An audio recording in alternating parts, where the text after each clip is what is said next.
ఏమా అందరూ సైలెన్స్గా ఉండాలి ప్లీజ్. క్రమశిక్షణతో ఉండాలి ప్లీజ్. అందరూ క్రమశిక్షణతో ఉండాలి ప్లీజ్. ఇంపార్టెంట్ మీటింగ్ ఇది. దయవుంచి సహకరించాలి అందరూ. ప్లీజ్ కూర్చోండి. ప్లీజ్ ప్లీజ్ కూర్చోండి. తెలుగుదేశం పార్టీ జనసేన కలిసి ఏర్పాటు చేసినటువంటి ఈ సభలో పాల్గొన్నటువంటి తెలుగుదేశం పార్టీ అధ్యక్షులు శ్రీ నారా చంద్రబాబు నాయుడు గారికి, జనసేన అధిపతి పవర్ స్టార్ శ్రీ పవన్ కళ్యాణ్ గారికి, వేదిక మీద వేదిక ముందున్నటువంటి తెలుగుదేశం పార్టీ జనసేన కుటుంబ సభ్యులందరికీ పేరు పేరున హృదయపూర్వకమైనటువంటి నమస్కారాలు తెలియజేస్తున్నాను.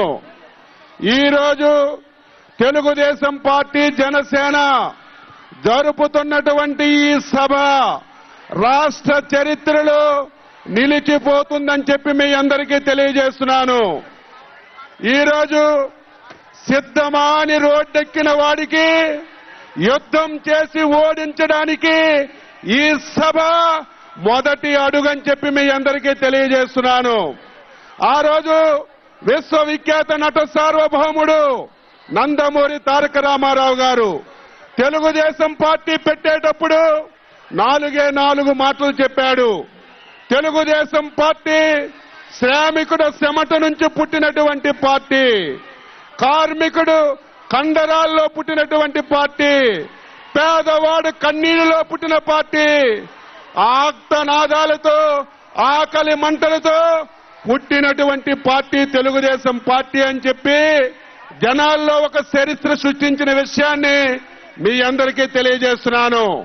మళ్ళీ అదే విధంగా జనంలో పుట్టినటువంటి జనసేన తెలుగుదేశం పార్టీ పొత్తు ఈ రాష్ట్రంలో ఒక చరిత్రని సృష్టించబోతుందని చెప్పి తెలియజేస్తున్నాను.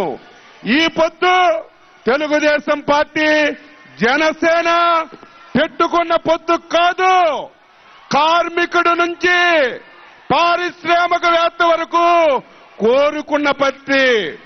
ఈరోజు జగన్మోహన్ రెడ్డి పాలనలో ఈ 5 సంవత్సరాల్లో మోసపోయినటువంటి మహిళలు కోరుకున్నటువంటి పొత్తు, రైతులు కోరుకున్నటువంటి పొత్తు, యువత నిరుద్యోగులు కోరుకున్నటువంటి పొత్తు అని చెప్పి ఈ సందర్భంగా మీ అందరికీ తెలియజేస్తూ, మీ అందరికీ తెలుగుదేశం పార్టీ జనసేన సైకులందరికీ ఒకటే కోరుతున్నాను.